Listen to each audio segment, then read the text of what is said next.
Ok.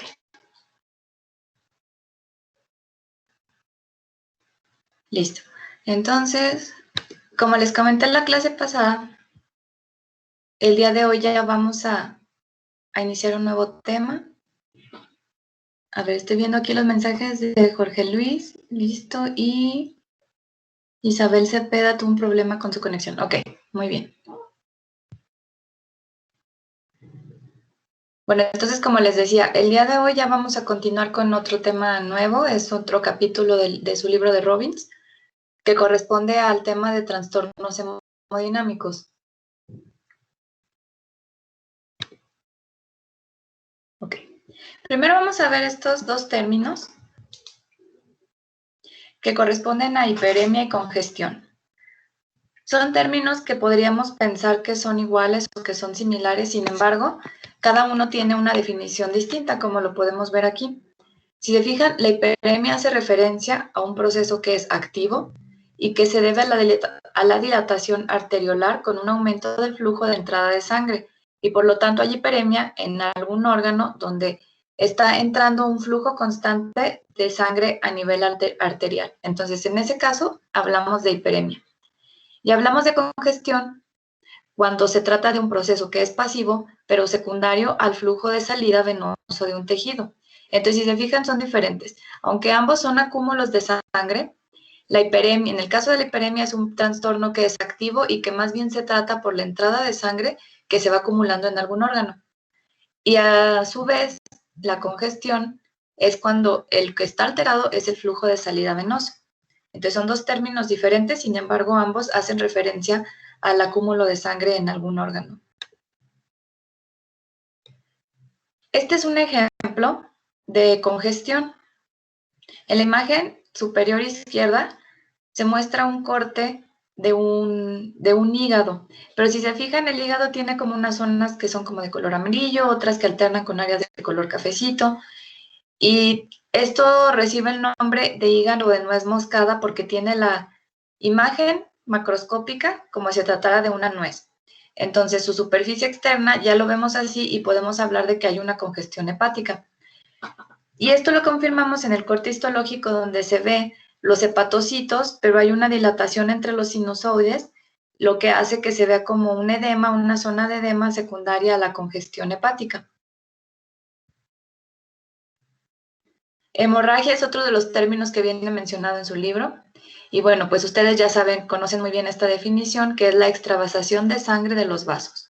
Sin embargo, se puede producir en distintos contextos, dependiendo, por ejemplo, de si se trata de un conjunto de sitios hemorrágicos, podemos llamarle como diátesis hemorrágicas, o también dependiendo de si se trata de secundario un traumatismo, ateroesclerosis, a la erosión inflamatoria, como en el caso de las úlceras gástricas, o en el caso de las neoplasias, también puede ser causa de hemorragia. Entonces, los contextos clínicos pueden ser distintos, pero en general se trata de la extravasación sanguínea.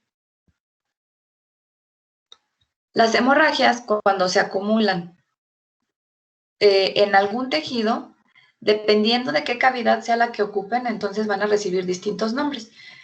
Por ejemplo, hemotórax, pues como su nombre lo dice, cuando la acumulación es a nivel torácico. El hemopericardio, cuando se acumula entre las cavidades pericárdicas. El hemoperitoneo, pues también su nombre lo dice, y hemartros, cuando la acumulación de sangre es a nivel de las articulaciones. Entonces, como les comentaba, todo esto hace referencia a la salida de la sangre. Sin embargo, dependiendo del contexto clínico en el que se esté llevando este proceso, pues entonces vamos a hablar de estos diferentes conceptos. Y también, comúnmente conocidos como los moretones o moretes, tenemos las equimosis. Las equimosis son hematomas, pero este acúmulo de sangre se va a dar a nivel subcutáneo.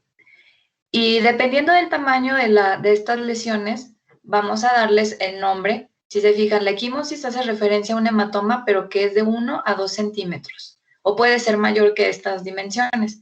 La púrpura son hemorragias que se dan un poquito más, pues de manera intermedia, que miden aproximadamente 3 a 5 milímetros, y las petequias, estos son hemorragias que son diminutas, de 1 a 2 milímetros de diámetro y se pueden presentar en la piel o en las mucosas o en la superficie serosa de algún órgano interno. Y vean aquí esta imagen que les pongo, porque dependiendo del proceso de degradación de la hemoglobina, pues va a ser el color que adquiera pues esta lesión de tipo equimosis conforme va evolucionando la degradación del proceso de hemoglobina.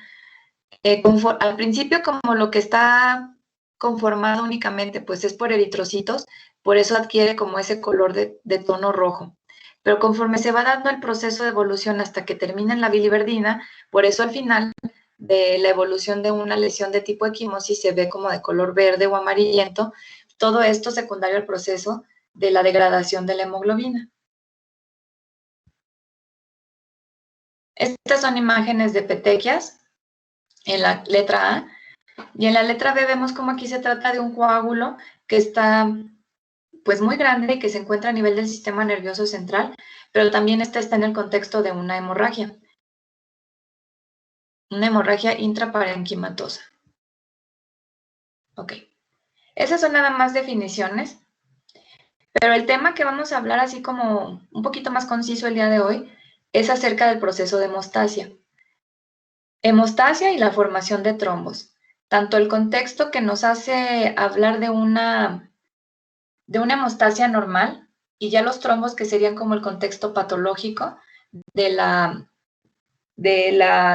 este tema, hablando de las hemostasias fisiológicas y patológicas. Entonces, si se fijan aquí vemos como que el espectro de esto que les estoy comentando.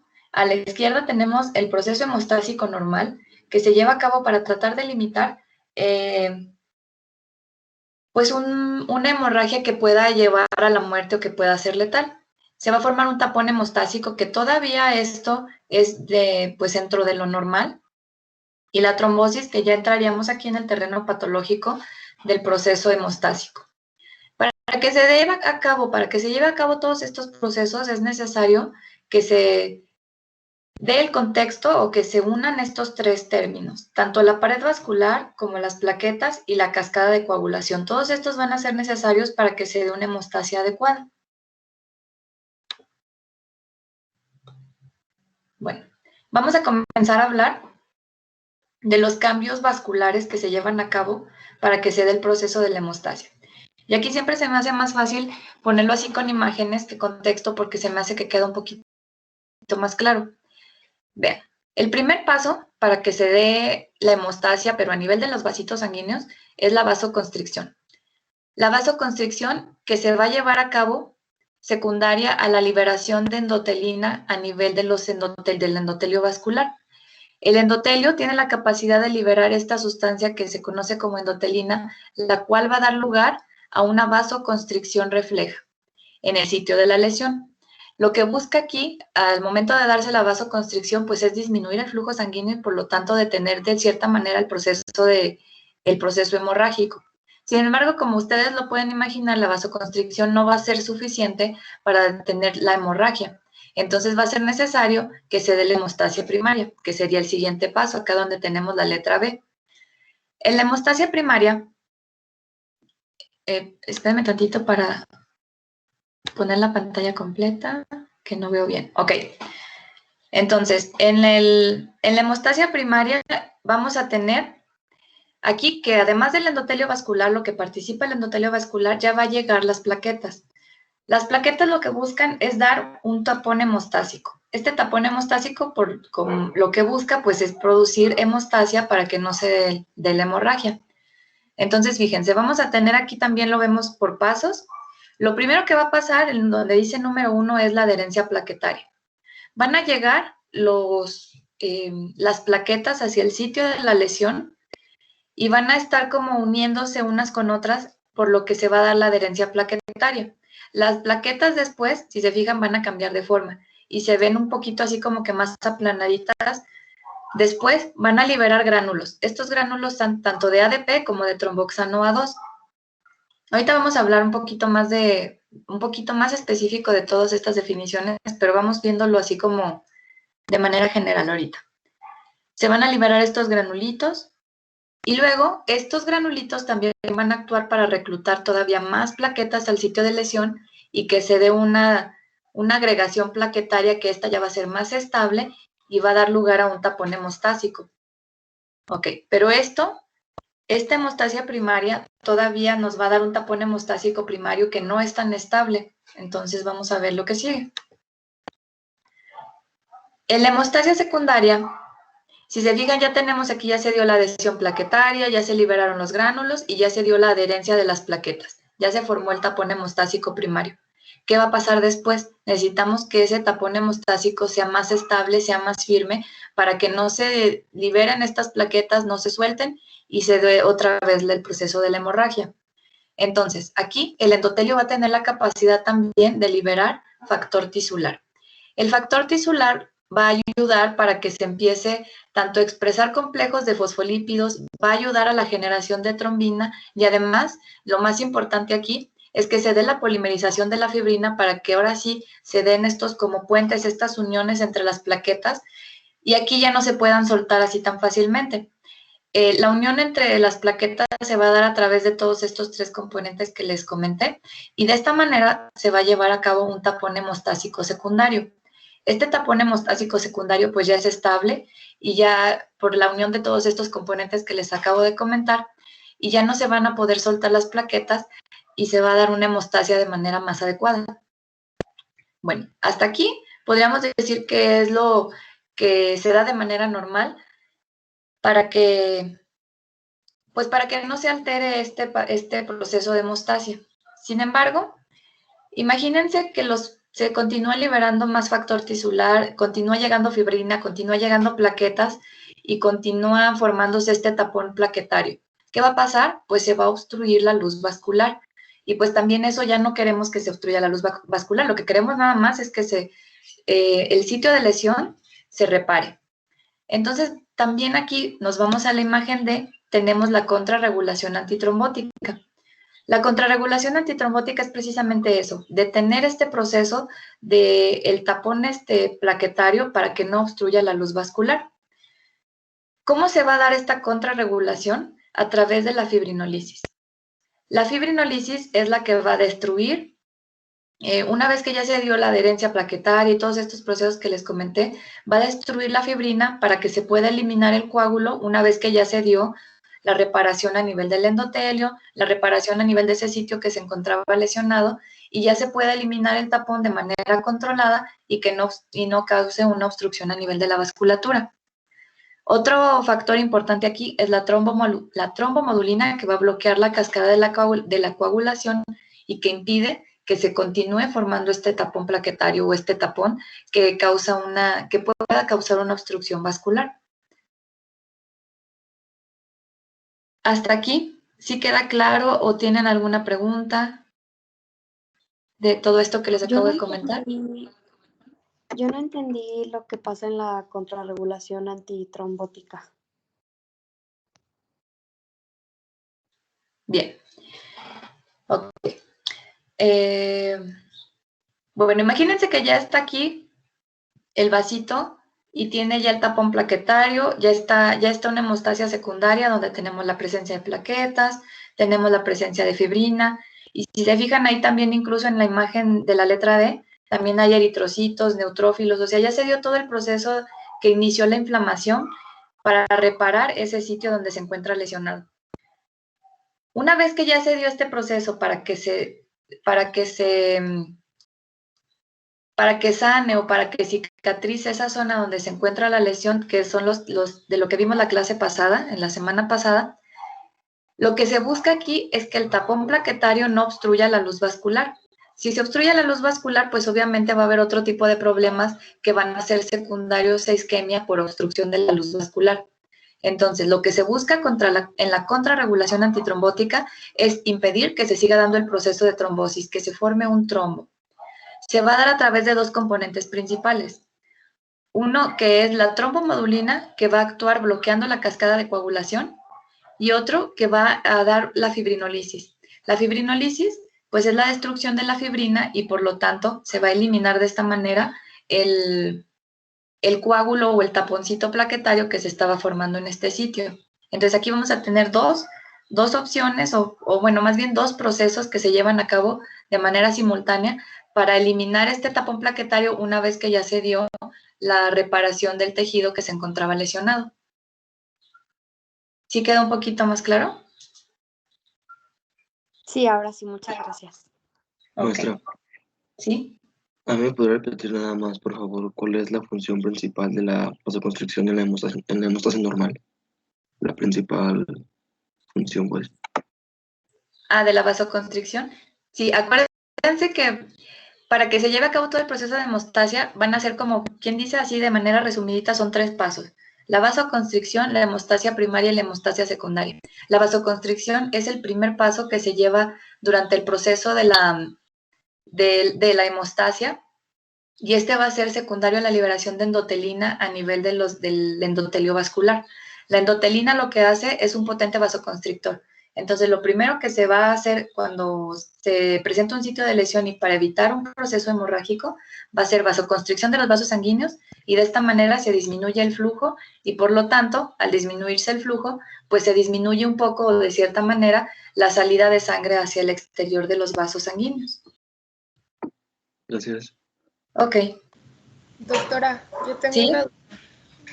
La liberación de endotelina por el endotelio vascular es secundario, por ejemplo, a un traumatismo, o por qué se libera?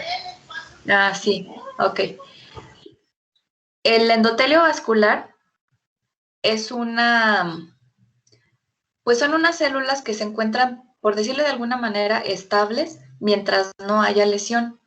Una vez que hay daño a la lesión, perdón, cuando hay daño a las células endoteliales, lo que va a pasar aquí es que se expresan, cuando se daña más bien, pues la membrana basal, que está pues abajito de las células endoteliales y está en contacto con la circulación sanguínea, es cuando se va a activar todo este proceso de vasoconstricción, de hemostasia primaria. Pero creo que lo vamos a ver un poquito más adelante para que quede más claro. Ahorita se los comento más adelante. Gracias, doctora. Sí.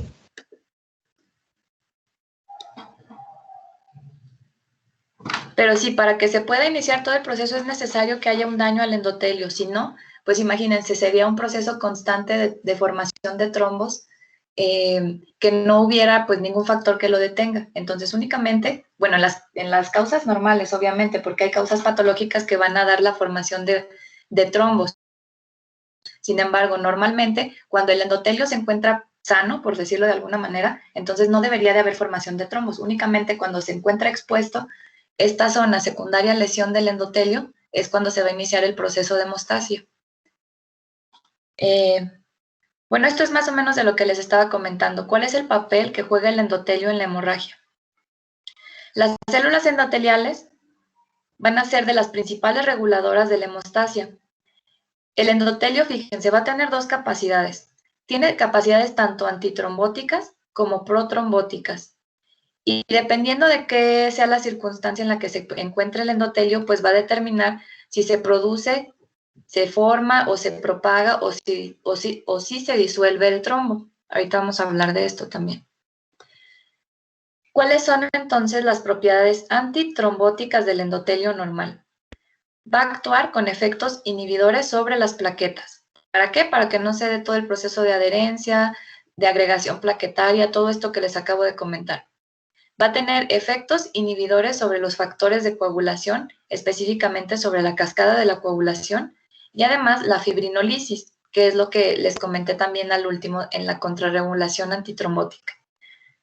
Pero también va a tener propiedades protrombóticas, cuando el endotelio, como les decía, se encuentra lesionado o activado.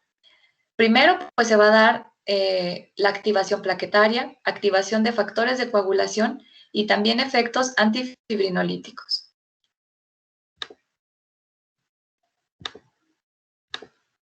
Ok. Entonces, ese es el papel que tiene el endotelio vascular. Pero también dijimos que las plaquetas van a tener un papel muy importante para que se lleve a cabo de manera normal la hemostasia. Las plaquetas son fragmentos celulares anucleados y se liberan a la corriente circulatoria a partir de los megacariocitos que se originan en la médula ósea. Aquí las plaquetas van a tener la capacidad de secretar diferentes tipos de gránulos. Aquí vamos a tener los gránulos alfa y los gránulos delta o cuerpos densos. Vean, en esta imagen que les pongo aquí a la derecha, pues tenemos la presencia de las plaquetas que pues están esquematizadas así como esos circulitos de color amarillo. Pero vean aquí cómo está un vasito sanguíneo y se alcanzan a ver como las células del endotelio vascular. Recuerden cuando les dije que para que se pueda dar a cabo todo el proceso de hemostasia es necesario que se lesione el endotelio.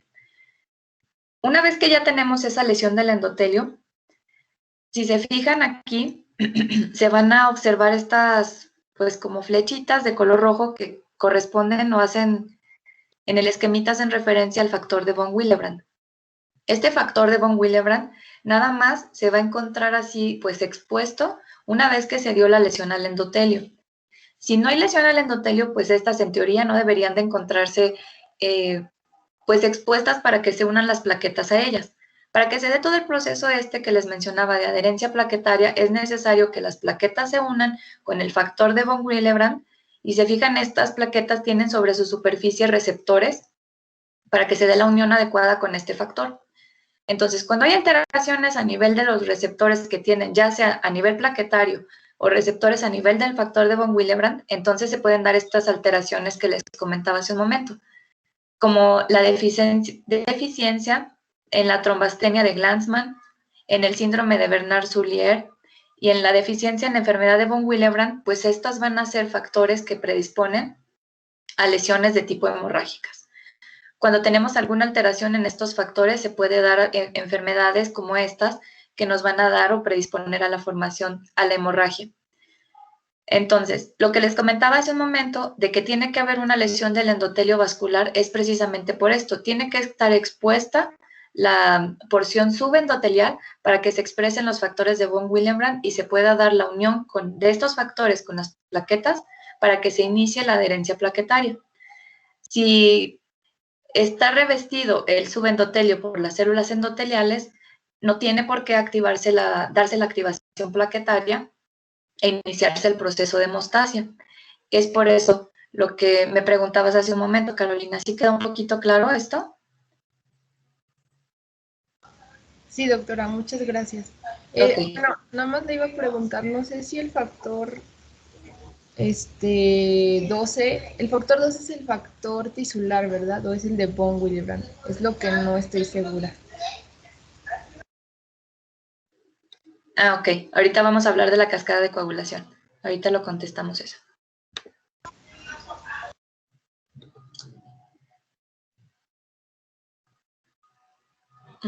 Ok.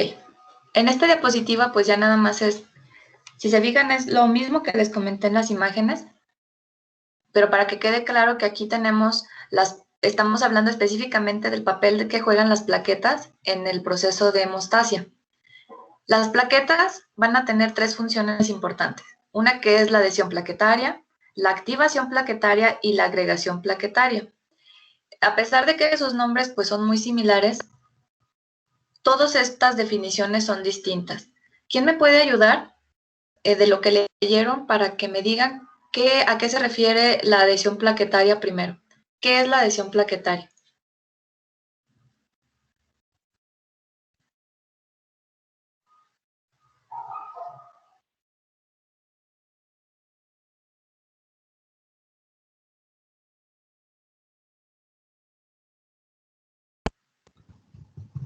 Pues era la interacción. No, si quieres tú. No, tú Dimas, adelante.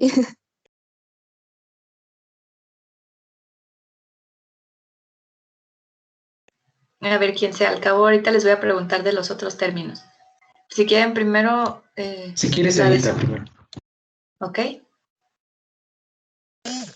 Bueno, yo pues había leído que precisamente el factor de von Willebrand pues básicamente era como que el activador de esta adhesión plaquetaria porque de alguna manera las modificaba su morfología y las hacía como alargadas en forma de disco y que tuvieran como piquitos a manera que pudieran como pues sí agregarse para la siguiente fase, ¿no? Que era pues como la activación. ¿Ok? Entonces la adhesión plaquetaria pues es básicamente eso, la unión de las plaquetas con el factor de von Willebrand. ¿Ok? Y luego el siguiente paso que hacen las plaquetas, que es la activación plaquetaria. ¿Quién iba a comentar algo más? Nada más que no me fijé quién estaba hablando.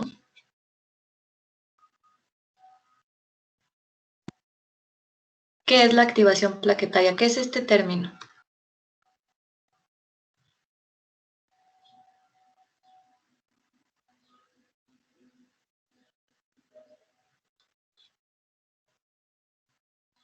¿Se acuerdan hace un momento? Perdón, es Sí, dime. que, es que no podía conectar, bueno, activar mi micrófono. La activación plaquetaria se debe a la liberación de estos granulitos que dijo que tenían, de los gránulos alfa y beta. Esto provoca que, pues bueno, tengan como un sitio de adhesión hacia otras plaquetas, ¿sí? Ajá, entonces la activación plaquetaria hace referencia a la liberación de estos gránulos, tanto alfa como delta, y los gránulos lo que buscan es atraer más plaquetas e iniciar el proceso de agregación plaquetaria. Entonces, ¿alguien más que me ayude para la definición de agregación plaquetaria? ¿Qué es la agregación plaquetaria?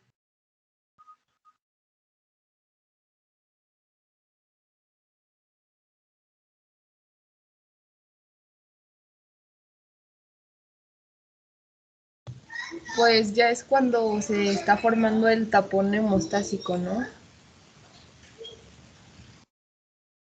Ajá, entonces en el caso de la agregación plaquetaria, aquí ya estamos hablando de que intervienen otros factores además de solamente las plaquetas. Aquí también interviene el depósito de fibrina para que se dé un tapón hemostásico estable, y la agregación plaquetaria es eso, las plaquetas ya se encuentran unidas de manera firme, secundaria a la presencia de fibrina que se encuentra entre ellas y que les da esta unión más estable. Bueno, bien, entonces para que tengan en cuenta todos estos términos, si se fijan, tienen implicaciones distintas, a pesar de que son similares, todos obviamente están relacionados con el proceso de hemostasia, sin embargo, cada uno de ellos tiene una connotación distinta.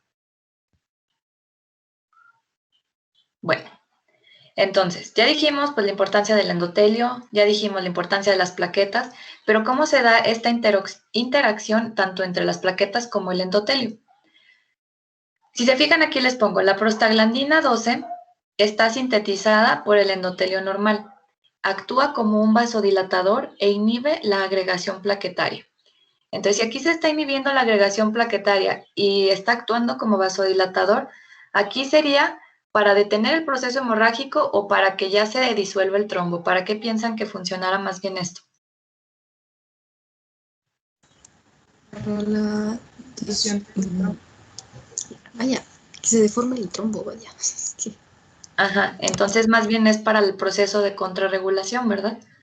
Y el tromboxano A2, que está liberado por las plaquetas activadas, va a actuar como un potente vasoconstrictor. Por lo tanto, aquí va a actuar más bien para formar el trombo, para que se dé la hemostasia.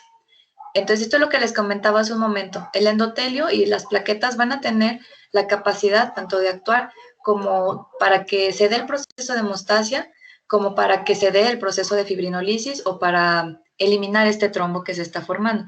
Entonces, va a actuar tanto en la hemostasia normal como para tratar de eliminar estos tapones plaquetarios o coágulos sanguíneos que se pueden formar en el vaso sanguíneo. Bueno, entonces, hablamos ya del endotelio, hablamos de las plaquetas, pero también les comenté que la cascada de la coagulación, pues obviamente va a tener un papel muy importante para que se lleve a cabo el proceso de la hemostasia. A ver, así con el dibujito aquí que está, ¿quién me puede ayudar de lo que leyeron también pues a darme un pequeño resumen de cómo se lleva a cabo la cascada de la coagulación? Si gusta yo, maestra. Sí, adelante, por favor.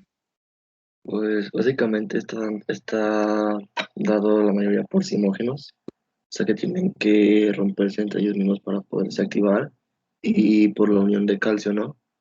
Entonces prácticamente inicia con el factor de Hackman, que es el factor 12, que una vez activo, bien roto, pues activaría el siguiente, que sería el 11, y después el 11 pues seguir activando, bueno, se unirá más bien al 8. Igual son uniones por medio que necesitan calcio, que este calcio es igual liberado por las plaquetas activas, si no recuerdo también sí por el endotelio.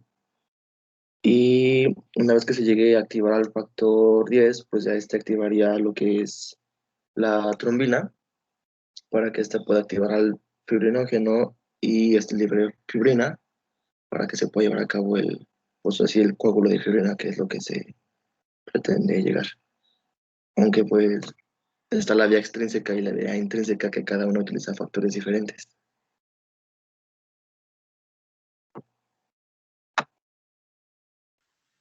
Ok, gracias. Sí, así está bien lo que nos comentaste. Nada más, ¿por qué la vía intrínseca y por qué la vía extrínseca? O sea, ¿dónde se lleva a cabo la vía intrínseca y la vía extrínseca? ¿Por qué lleva este nombre? ¿O dónde se origina? ¿O por qué tienen estas diferencias? Si no me equivoco, la vía extrínseca era más como por lesiones y la vía intrínseca era, por ejemplo, en endotoxinas por bacterias o en el caso de lipopolisacáridos.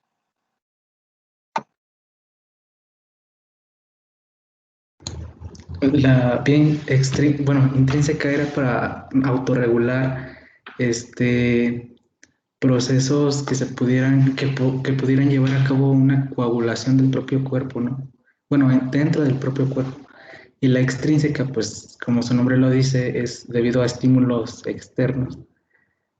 Y pues la vía en común, a partir de aquí, pues ya las dos tipos de vías siguen esta vía para desencadenar la formación de un coágulo. Bueno, creo que es eso. Ok, bien, gracias. Sí, entonces si tuviéramos que decir dónde se unen ambas vías, ¿cuál es el factor que une ambas vías? ¿Cuál es? ¿Sería el 10? El 10, ajá. Y, ¿qué más les iba a comentar de esto? Ok, entonces, ¿dónde se...? Ok, sí, para lo de su examen, les iba a comentar que, por ejemplo, tomen en cuenta, por ejemplo, el factor de Hageman es el factor 12, o sea, los nombres de cada uno de los factores y dónde se activan las vías, cuál es la unión común entre ambas vías. ¿Qué más? No, pues básicamente eso, o sea, ¿cuáles corresponden a la vía intrínseca, cuáles corresponden a la vía extrínseca, cuál es el factor común entre ambas? Sí, básicamente es eso lo que les pregunto más o menos para su Maestra, examen. ¿Sí? ¿dónde interviene la vitamina K? Perdón, ¿me puedes repetir la pregunta? Sí, ¿dónde interviene la vitamina K? ¿En qué tipo de factor? ¿En qué tipo de factor interviene la vitamina K? Más bien en cuál, o si es un factor.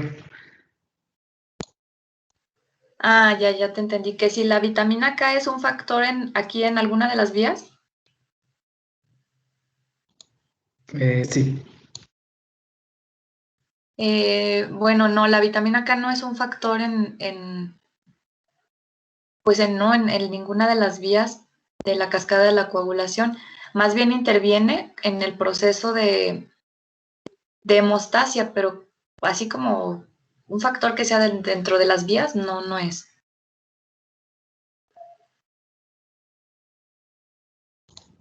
Ok, gracias. Sí.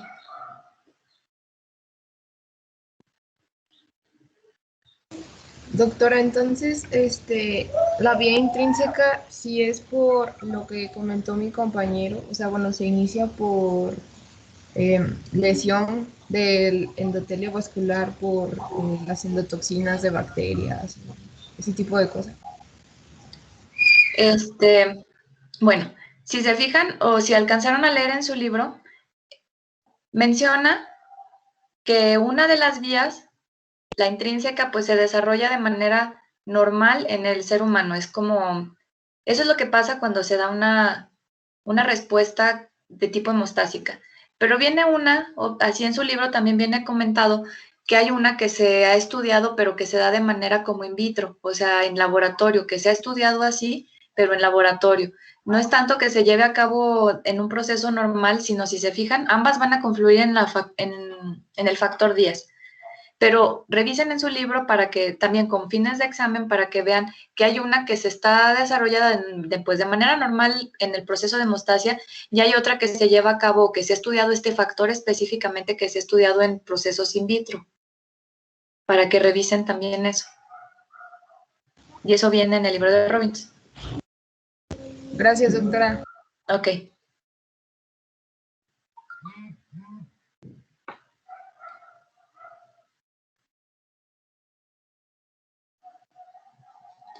Bueno, aquí específicamente en el caso de las vías de los factores de coagulación, les pongo aquí como un apartado donde dice cuál es la importancia clínica de esto, o cómo lo podemos ver nosotros determinado clínicamente los factores de coagulación.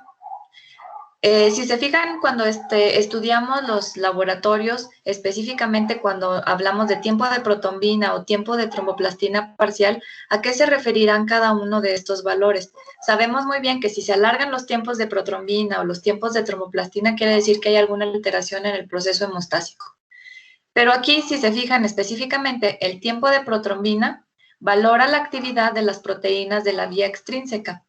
Valora los factores 7, el factor 10, el factor 2, el factor 5 y el fibrinógeno.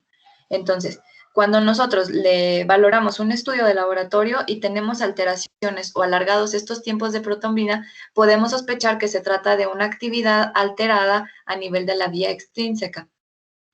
En el caso del tiempo de tromboplastina parcial, pues lo que analiza aquí es la actividad de las proteínas de la vía intrínseca, que corresponderían a estos factores que vienen entre paréntesis.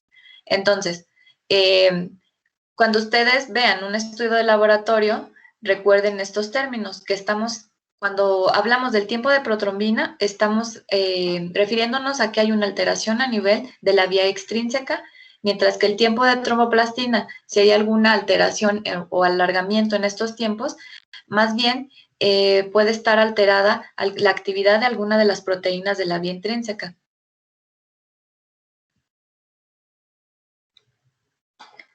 Bueno, creo que a ustedes les comenté también en clases anteriores que pues estábamos viendo los términos de inflamación, reparación, la hemostasia, cada uno así como por separado para que quede más claro cada uno de estos procesos, pero obviamente si hay una lesión tisular, pues va a activarse tanto la vía de la hemostasia como va a activarse la inflamación y va a activarse al mismo tiempo la reparación tisular. Entonces, pues esta imagen hace referencia a lo mismo que les estoy comentando. Vean cómo a través de la trombina va a ayudar primero para la agregación plaquetaria, que es lo que ya acabamos de analizar el día de hoy. Hablamos de la agregación plaquetaria con la liberación del tromboxano A2, la fibrina para que se dé el tapón plaquetario de manera estable, pero también el endotelio que se encuentra activado va a liberar óxido nítrico, va a liberar prostaglandinas y va a liberar el plasminógeno tisular. Todos estos nos van a ayudar para que se dé la activación de todos estos procesos que van a estar en relación con la inflamación, con la hemostasia y con la reparación. Vean acá cómo también se empieza a liberar o se empieza a dar la adherencia de los neutrófilos para que se inicie el proceso inflamatorio, la activación de los monocitos, para que recuerden ustedes que ya los macrófagos van a tener la capacidad tanto de tener acciones proinflamatorias, pero también tienen capacidad de iniciar el proceso de reparación. Y esto pues a través de los fibroblastos. Entonces, todo esto que les comento pues va de la mano, todo esto, a pesar de que lo estamos viendo así como que por partes, todos los procesos, lo que se busca es, una vez que hay una lesión, pues iniciar el proceso de inflamación, dar la hemostasia a ese sitio de la lesión y comenzar a reparar el sitio de la lesión para que no se lesione aún más.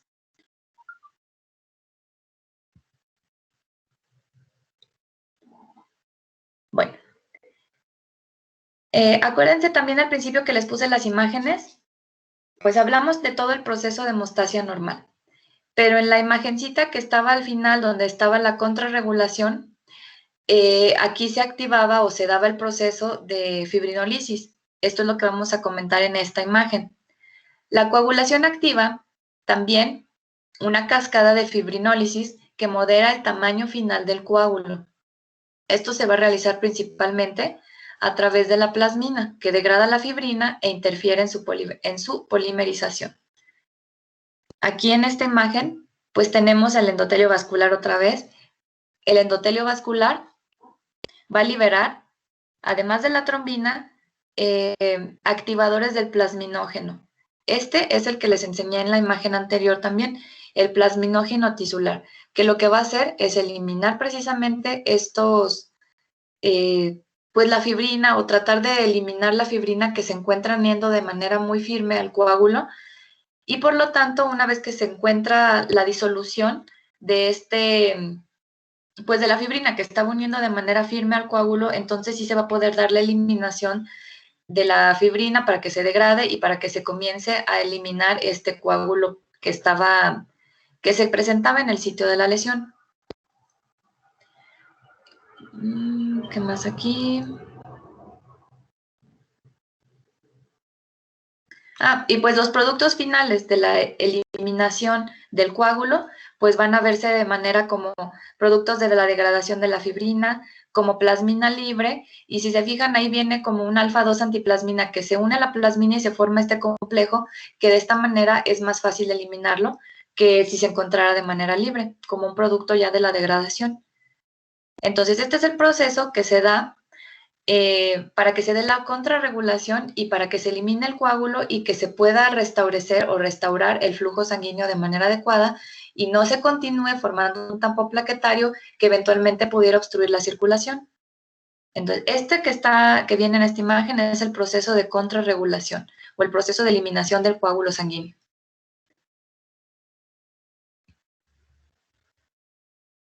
Bueno, todo lo que les acabo de mencionar en las diapositivas anteriores es lo normal, es el proceso que se da de manera normal para que se lleve a cabo la hemostasia después de que se da una lesión a algún tejido.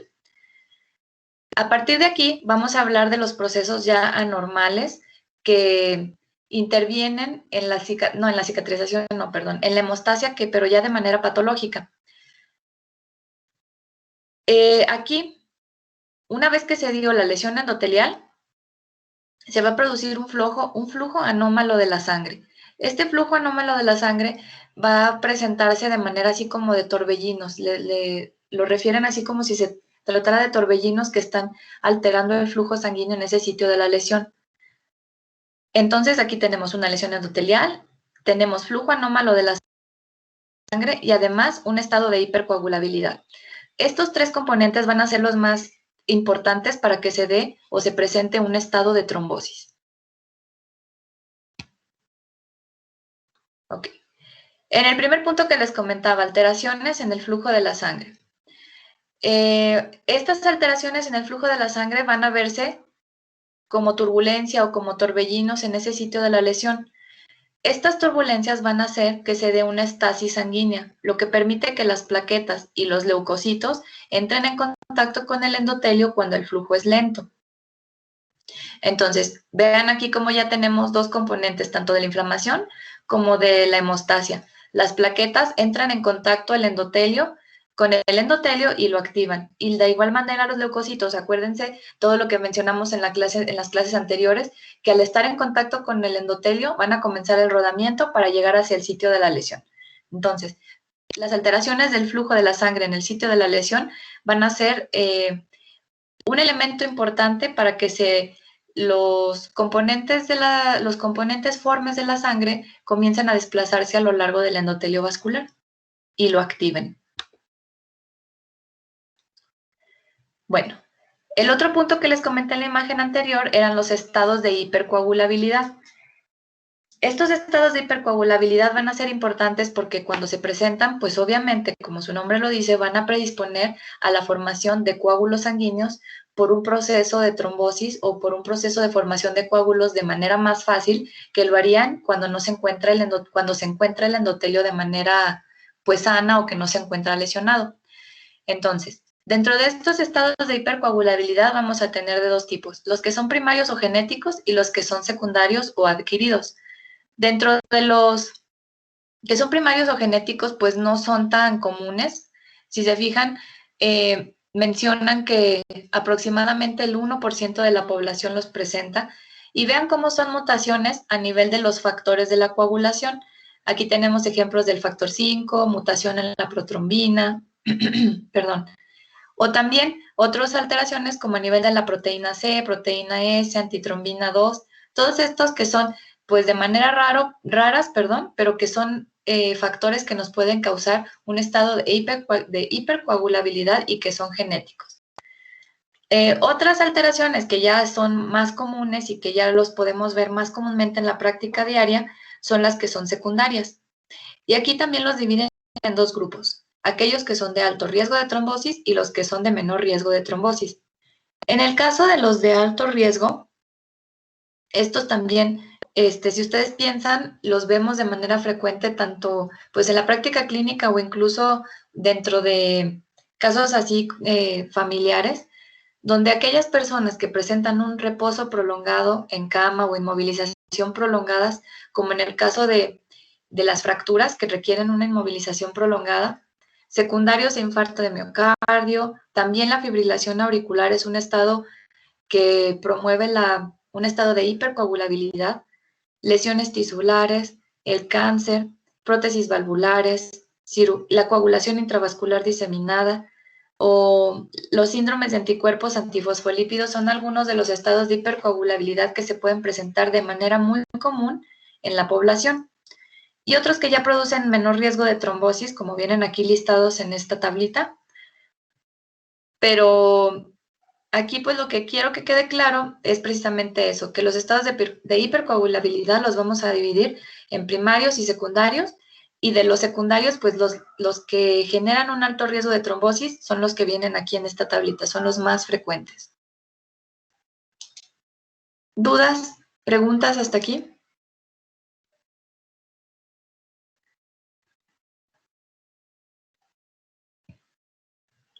¿Sí queda claro esto? ¿Sí quedó claro los estados de hipercoagulabilidad, todo lo que comenté en estas diapositivas? Doctora, ¿Sí? ¿por qué se da la coagulación intravascular diseminada? Ah, ok. Sí, esto lo vamos a hablar en los estados patológicos. Sí lo vamos a mencionar aquí en esta clase, pero más adelante. Sí se los voy a comentar. Gracias. Y nada más les quería hacer aquí en pues así como un paréntesis, un apartado en este punto donde dice el síndrome de anticuerpos antifosfolípidos. ¿Han escuchado hablar de este o saben qué es esto?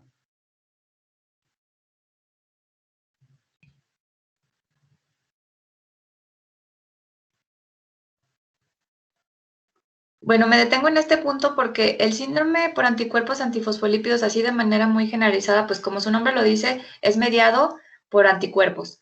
Y los anticuerpos están actuando contra los antifosfolípidos que se encuentran normalmente en algunas células. En este síndrome está caracterizado por la presencia de formaciones de pequeños coagulitos, pero en diferentes zonas, en diferentes órganos. Y uno de los órganos que se ve más afectado por este síndrome es a nivel del útero. En el síndrome de anticuerpos antifosfolípidos, ahí clínicamente tiene importancia porque luego las mujeres en edad fértil que buscan embarazarse y no logran embarazarse, entonces uno de las enfermedades que se tiene que descartar es este síndrome precisamente por anticuerpos antifosfolípidos. Una vez que se detecta y que se dice que efectivamente esa mujer tenía este síndrome, se puede tratar y ya se puede dar un embarazo secundario una vez que ya se trata este síndrome. Entonces, a lo que quería llegar con esto es que en este síndrome es una de las que se tiene que descartar en el caso de infertilidad. Y bueno, yo creo que todos los demás sí quedan claros, ¿no? Fibrilación auricular, todos esos como que lesiones más comunes sí quedan claros el por qué se da un estado de hipercoagulabilidad en los otros ejemplos que vienen aquí mencionados. Maestra, ¿me podría explicar en el cáncer por qué se da el estado de hipercoagulabilidad, por favor? En el cáncer,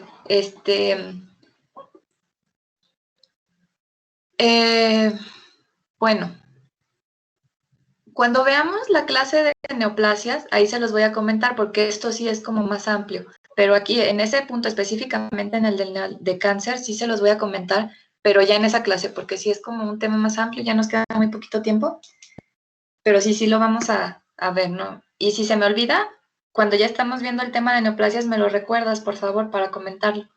Sí, maestra, muchas gracias. Sí, no, gracias a ustedes. Chicos, ya se nos acabó el tiempo, entonces, para el día de mañana, recuérdenme, por favor, que nos quedamos en esta diapositiva.